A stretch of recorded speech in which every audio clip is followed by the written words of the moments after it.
혹시 여러분도 친구가 실수하면 괜찮아, 그럴 수 있지 하고 위로해주면서 만약에 내가 같은 실수를 하면 난 도대체 왜 이럴까 하고 자책하지 않나요? 이번 영상에서는 남한테는 관대한데 유독 나에게만 엄격한 사람들의 특징과 이 패턴을 어떻게 바꿀 수 있는지 이야기하려고 합니다.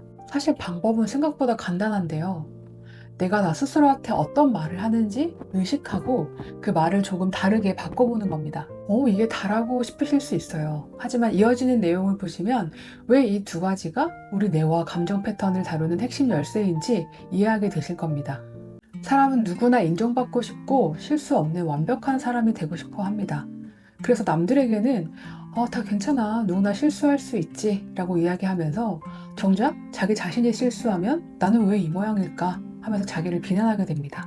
우리가 스스로에게 더 엄격해지는 이유는 바로 우리가 어릴 때부터 남을 먼저 배려해야 한다라고 배워왔기 때문입니다.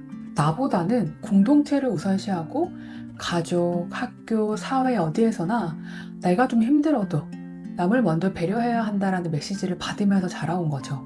문제는 이런 메시지와 습관이 우리 무의식에 깊게 각인되면서 지금도 남에게는 따뜻해야 되고 나에게는 냉철해야 된다라는 회로로 작동하고 있다는 겁니다. 하지만 이런 패턴이 오래되면 어떻게 될까요? 우리 삶 전체가 마치 시험처럼 느껴지게 됩니다.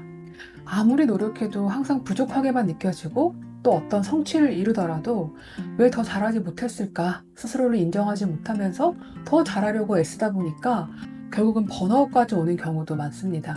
여러분도 나도 모르게 이런 말 혹시 하고 있지 않은지 한번 확인해 보세요. 나는 왜 이럴까? 나는 한참 멀었어. 이 일은 내가 잘해서 잘 된 게 아니라 그냥 운이 좋았던 거야. 이런 말들이 무심코 튀어나온다라고 하면은 이미 우리 무의식 속에는 나에게만 엄격한 회로가 작동하고 있다는 증거입니다. 앞에서 말씀드렸던 방법, 내가 나한테 하는 말을 의식하고 그 말을 바꿔주는 게 왜 중요할까요? 여기에는 세 가지 심리학적 근거가 있는데요. 첫 번째로 사람의 뇌는 현실보다는 말에 더 크게 반응하기 때문입니다.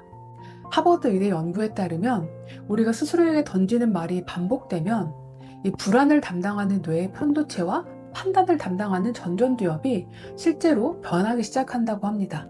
만약에 내가 부족하다라는 말을 계속 반복하면 뇌가 나는 부족하다는 걸 사실로 붙이고 반면에 괜찮아, 다시 하면 되지, 이런 말을 반복하면은 충분히 다시 할 수 있는 이 자신감을 진짜로 믿기 시작한다는 겁니다.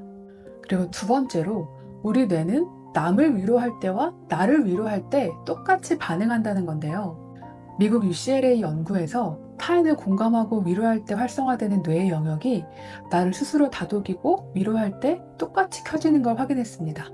그래서 내가 어떤 실수를 했을 때 만약에 내 친구가 실수를 했다면 내가 어떤 말을 해줬을까라고 생각하면서 그 친구에게 해줄 말을 나에게 해주는 거.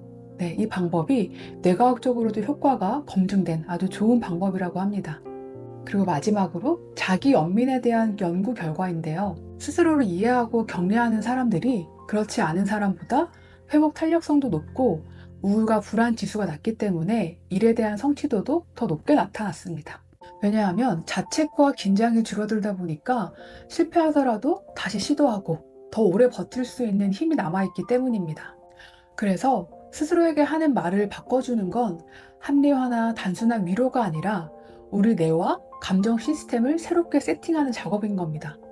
그래서 어떤 직장인분 한 분은 본인이 회사에서 팀장인데 팀원들이 실수를 하면 괜찮아요 이렇게 하면서 받아주는데 정작 자기가 작은 실수 하나 하면은 계속 나 왜 이 모양일까 이런 말을 곱씹으면서 밤에 며칠 동안 잠을 못 주무셨다고 하더라고요. 그래서 이분한테는 정말 쉬운 미션 하나를 내드렸는데 회사에서 어떤 실수를 했을 때 괜찮아, 누구나 실수할 수 있지, 다시 하면 되지, 이 말을 의도적으로 계속 반복하게 했어요.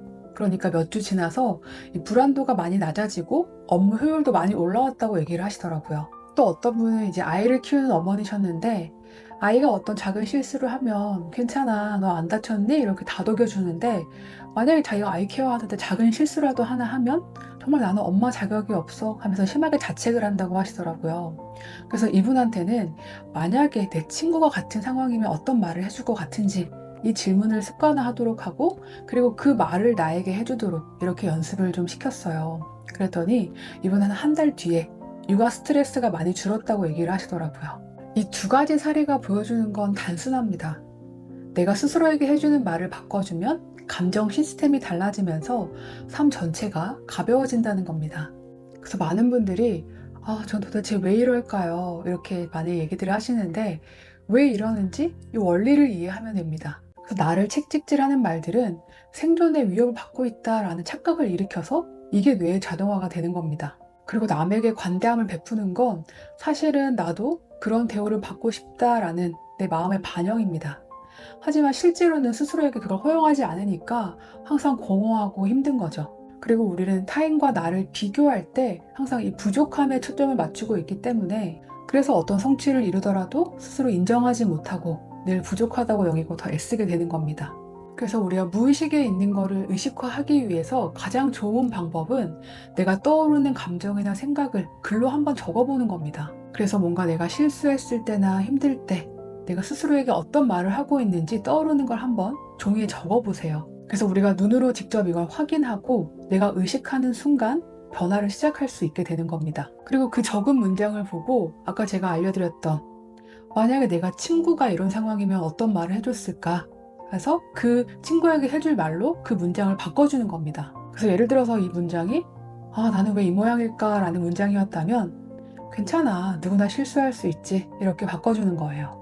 그리고 아주 작은 일이라도 나의 성취를 한번 칭찬해 보세요. 그래서 우리 뇌는 성취의 크기를 따지지 않습니다. 그냥 단순히 잘했네, 애썼네, 고마워, 이런 말 한마디로도 우리 뇌의 보상 회로가 켜지는 겁니다. 그리고 이제는 타인에게 향해 있던 초점을 나에게로 좀 돌려보세요. 남과의 비교가 아니라 어제의 나와 오늘 나를 비교해 보는 거예요. 그래서 오늘의 나가 얼마나 더 나은 행동을 했는지, 그래서 어제의 나보다 나아졌다라는 기준이 생겨야 우리가 회복 탄력성이 높아지기 시작합니다. 제가 오늘 말씀드린 단계들 어렵지 않죠? 꼭 한번 시도해 보시고 정말 내가 어떻게 달라질 수 있는지 한번 몸소 시험해 보세요. 방법이 어려우면 꾸준히 못합니다.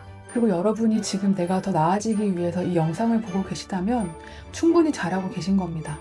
이제는 타인에게가 아니라 나에게 좀 더 따뜻해질 시간입니다. 그게 진짜 회복의 시작이에요. 여러분의 진짜 회복을 응원합니다.